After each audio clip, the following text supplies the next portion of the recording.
여러분 안녕하십니까? 김성철 목사입니다. 자, 오늘 2일차 바이블 투어 우리 시작하도록 하겠습니다.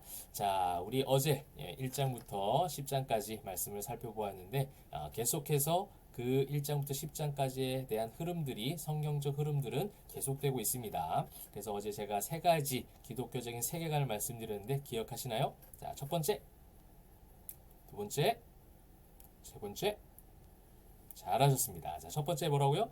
창조였습니다. 하나님이 창조하신 역사가 1, 2장 말씀을 통해서 드러나고 있죠. 그 다음에 인간이 타락하게 됩니다. 그죠? 그래서 두 번째는 타락이에요. 그런데 하나님께서 절대 그 타락한 백성들을 그냥 두지 아니하시고 무슨 법칙? 은혜 보존의 법칙.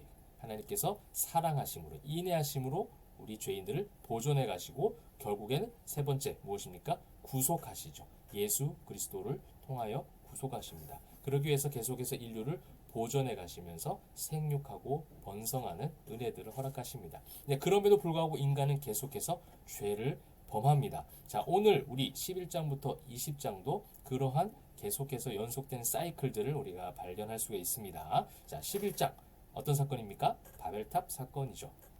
이 바벨탑 사건을 통해서 그들이 어떠한 목적을 가지고 성전의 성읍과 탑을 건설하게 되죠. 탑 꼭대기를 하늘에 닿게 해서 우리 이름을 내고 온 지면에 흩어짐을 면하자라는 인간의 교만함, 그런 하나님께 대한 그런 어떤 도전, 잘못된 도전들이 이제 바벨탑 사건을 통해서 나오고 여전히 인간은 타락한 모습들을 계속해서 나타내고 있습니다. 그러한 가운데 하나님은 한 사람을 선택합니다. 그 사람이 12장에 누굽니까? 아브라함이죠. 여호와께서 아브라함에게 이르시되 너는 너의 본토 친척 아비 집을 떠나 내가 네게 지시할 땅으로 가라. 하나님의 선택하심이셨습니다. 그러나 아브라함 가족은 아시는 대로 하나님 앞에 선택받을 만한 조건을 가지고 있었던 그런 가족은 아닙니다. 그 안에는 우상을 숭배하던 문물들, 그런 어떤 우상을 숭배하던 그런 어떤 문화들이 있었던 가정임에도 불구하고 하나님은 그를 선택하시죠.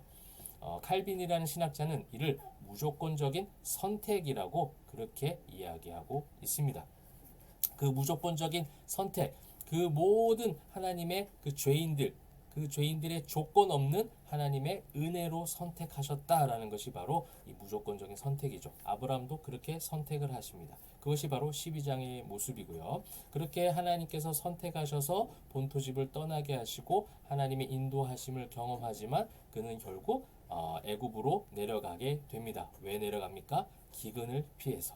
이것이 또 오늘 말씀을 보면서 우리가 한번 묵상해 볼 필요가 있는 부분이라고 할 수가 있습니다. 저는 아까 말씀드렸듯이 계속해서 인간의 타락, 그럼에도 불구하고 함께 하시는 하나님의 보존, 은혜의 보존의 법칙, 이 두 가지가 계속해서 연속해서 사이클처럼 우리의 삶 가운데서도 똑같이 드러난다는 거예요. 은혜로 선택받아서 너무 감사하고 하나님의 자녀로 살아가지만 여전히 연약한 모습으로 넘어지기 일쑤라는 겁니다.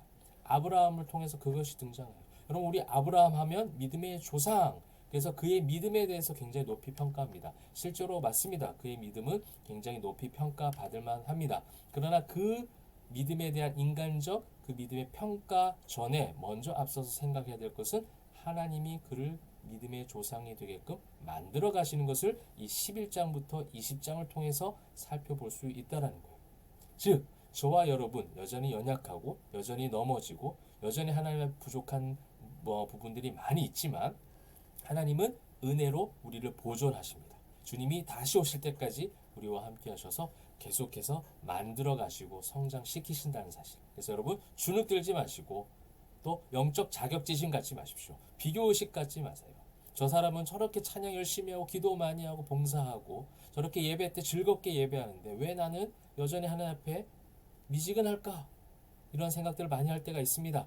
그렇지 않습니다. 하나님께서 각 사람에게 맞는 때와 또 하나님의 인도하심이 있다는 것 잊지 마시기 바랍니다. 또 13장에는 롯의 분가가 나오죠. 아브라함과 조카 롯이 분가하는 장면이 나오게 되고요. 14장은 그 롯이 어떤 위기를 당하게 되는데 그 롯을 구하는 아브라함의 이야기가 나오고 첫 11조에 대한 이야기 나오고 있습니다.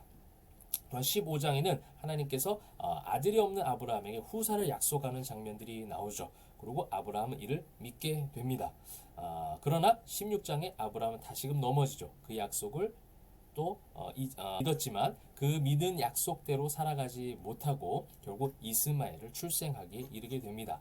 또 17장에는 처음으로 할례 사건이 등장을 하게 되고 아브라함이 아브라함으로 개명되는 사건이 나오게 되고요. 또 18장에는 소돔을 위한 아브라함의 중보기도, 우리 롯이 살아가고 있던 그 소돔과 고모라의 그 죄악이 너무나도 심각한 상태가 되어져 버렸습니다. 그래서 50명이 있으면 살려주십시오, 45명이 있으면 살려주십시오 하면서 계속해서 중보기도를 하지만 근데 그 속에 의인이 없는 그 소돔의 멸망이 이루어지게 되는데 그 멸망의 사건이 바로 이제 19장에 등장을 하게 되고요. 또 20장에는 아비멜렉을 속이는 아브라함이 나옵니다. 12장에서 벌써 사라를 자기 아내를 누이라고 바로왕, 애굽에 내려갔을 때 바로왕을 속이거든요. 이것을 또 한 번 범하게 되는 거예요. 여러분, 아내들 입장에서 봤을 때 이런 남편은 어떻게 믿고 살겠습니까? 그죠? 그런데 이 아브라함은 이런 일들 두 번이나 범하게 됩니다. 즉 오늘 이 말씀을 이 11장부터 20장을 보면서 우리가 생각해야 될 중요한 포인트가 무엇입니까? 바로 타락한 인간은 이렇게 넘어지기 일쑤라는 거예요. 계속해서 연약해서 넘어집니다. 실수합니다. 완벽한 사람은 없습니다. 아무리 믿음의 장성한 분량에 이르렀다라고 자신한다 할지라도 내일 넘어질 수 있는 것이 바로 우리의 모습이라는 거예요. 그런데 우리의 그 넘어짐에 초점이 있는 것이 아니라 그 넘어짐 속에 나와 늘 함께 하셔서 은혜 가운데 나를 보존하시는 하나님의 사랑과 인도하심과 감찰하신 하나님이 늘 나와 함께 하신다는 거예요. 그 구절, 그 증거가 되는 그것을 증거로 삼을 수 있는 이 11장부터 20장까지의 말씀 중에 제가 한 가지 부분을 한번 보게 되었습니다. 바로 16장 14절에 있었던 브엘라 헤로이라는 우물입니다. 이 우물은 뭐냐면 나를 감찰하시는 생존자의 우물이라는 거예요. 그러면 이스마엘이 출생을 했지만 하갈과 함께 쫓겨나게 되죠. 그래서 그들이 언제 어떻게 살아가게 되겠습니까? 아브라함과 같이 살아야 되는 그들이 쫓겨남을 당했을 때 그 억울함과 또한 그들에 대한 두려움, 앞날에 대한 불안감, 얼마나 많은 것들이 있었겠어요. 사실 자신들이 잘못한 것이 아닌데 아브라함이 잘못한 결과인데 그들은 어떤 모든 고통들을 다 감내해야 되는 그런 불안감과 두려움 가운데 있었습니다. 그 두려움 가운데 이 샘 곁에 그들을 두었고 그 샘 이름을 브엘라 헤로이, 나를 감찰하시는 생존자의 우물, 하나님께서 감찰하시고 보호하시고 동행하신다라는 약속을 하갈과 이스마엘에게도 주셨다라는 거예요.